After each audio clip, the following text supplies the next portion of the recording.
Welcome to my channel. This is Mel the Explorer.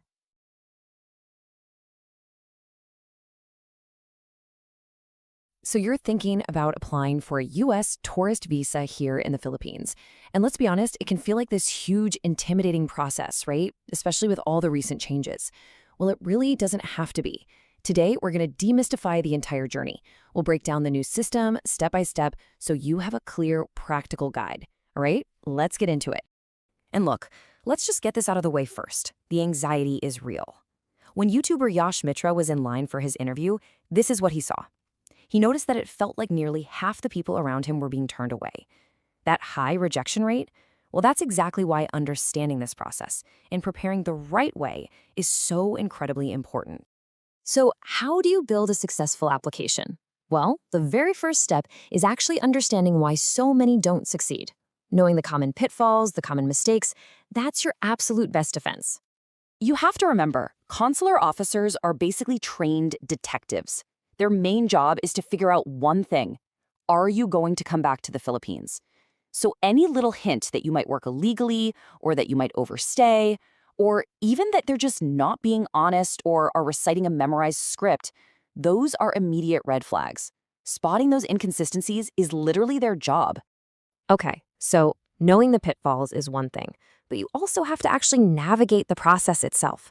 And guess what? It's changed. There's been a major update. So let's walk through the new two-step system that every applicant has to follow now. Take a look at this.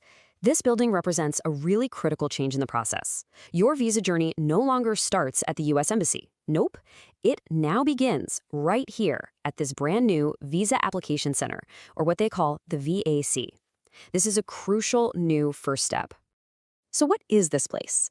This is super important. It is not the U.S. Embassy. Your actual visa interview does not happen here.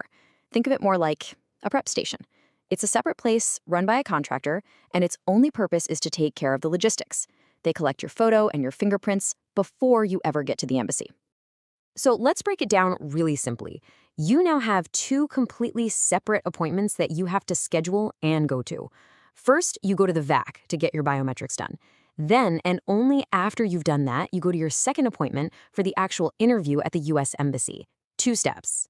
All right, let's tackle that first appointment head on, because if you get this right, everything that follows becomes so much smoother. This is basically your preparation phase.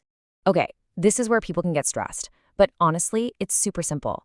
For your VAC appointment, you only need these 3 documents. That's it. Your passport, of course, which needs to be valid, then the printed confirmation page from your DS-160 online form. And finally, your printed appointment confirmation.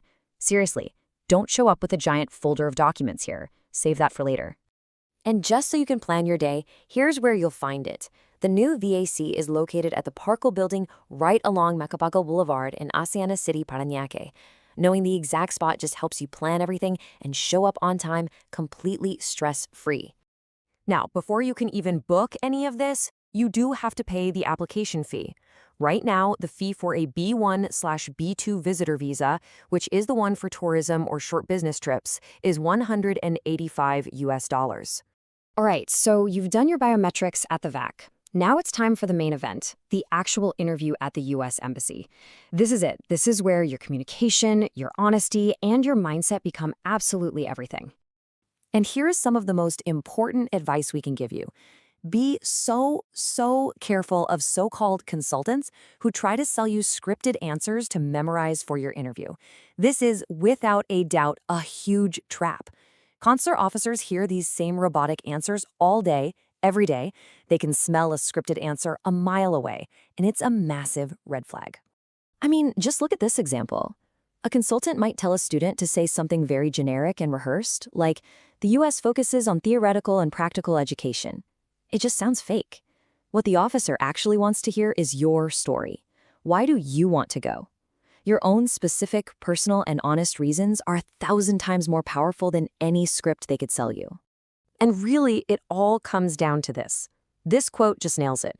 You can forget all the tricks in the scripts. The most powerful things you can bring with you to that interview window are sincerity and a crystal clear, honest explanation of what you plan to do. That authenticity is what's going to build trust. So let's talk about what that honesty actually looks like in practice, because it's not just about what you say, it's about backing it up. This is what we'll call the honesty advantage, where your genuine words connect to your real-life circumstances. Look, when it's all said and done, your entire interview really boils down to one thing: convincing the officer that you have strong reasons to return home. Now, they might not even ask to see a single one of these papers, but having supporting documents ready, that's your backup. That's your tangible proof. It shows your strong ties, your job, your finances, your property, your responsibilities back home. This is the foundation of your honest story. Okay, let's boil this all down one last time. First, remember the new two-step system. VAC for biometrics first, then the embassy for the interview. Second, for that VAC appointment, keep it simple. Just your passport and 2 confirmation pages. Third, for the embassy interview, be yourself. Honesty is your absolute best strategy. And finally, use that honesty to clearly explain your trip and, most importantly, all the reasons you have to come back to the Philippines. You know, all the forms, the fees, the 2 separate appointments, that's just the bureaucracy. That's just the process. The actual decision comes down to something much more personal. The proof they're looking for is rooted in the life you've built for yourself right here. So ultimately, the question isn't just about documents. It's about your narrative. Your personal story is your strongest asset. Are you prepared to share it? Thanks for watching. Don't forget to like, comment and subscribe.